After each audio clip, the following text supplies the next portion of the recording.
رسول اللہ صلی اللہ علیہ وآلہ وسلم نے فرمایا، کوئی بھی مسلمان جو ایک درخت کا پودا لگائے یا کھیتی میں بیج بوئے، پھر اس میں سے پرند یا انسان یا جانور جو بھی کاتے ہیں وہ اس کی طرف سے صدقہ ہے۔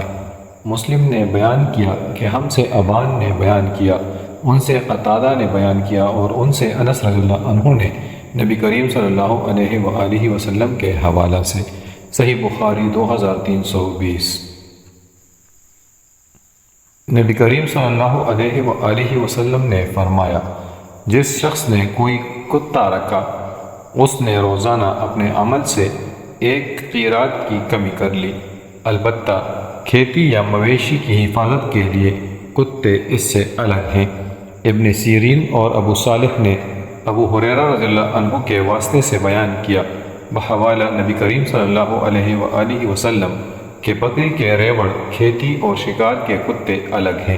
ابو حازم نے کہا، ابو ہریرہ رضی اللہ عنہ نے نبی کریم صلی اللہ علیہ وآلہ وسلم سے کہ شکاری اور مویشی کے کتے الگ ہیں۔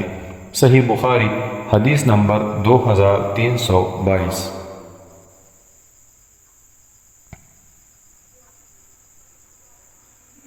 سفیان بن ابی ظہیر نے ایک بزرگ سے سنا جو نبی کریم صلی اللہ علیہ وآلہ وسلم کے صحابی تھے۔ انہوں نے کہا کہ میں نے نبی کریم صلی اللہ علیہ وآلہ وسلم سے سنا تھا کہ جس نے کتا پالا جو نہ کھیتی کے لیے ہے اور نہ مویشی کے لیے، تو اس کی نیکیوں سے روزانہ ایک قیرات کم ہو جاتا ہے۔ میں نے پوچھا، کیا آپ نے رسول اللہ صلی اللہ علیہ وآلہ وسلم سے یہ سنا ہے؟ انہوں نے کہا، ہاں، اس مسجد کے رب کی قسم میں نے ضرور آپ سے یہ سنا ہے۔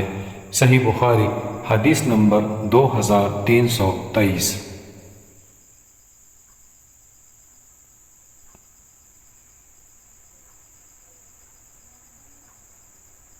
اللہ ہمیں عمل کرنے کی توفیق عطا فرمائے، آمین یا رب العالمین۔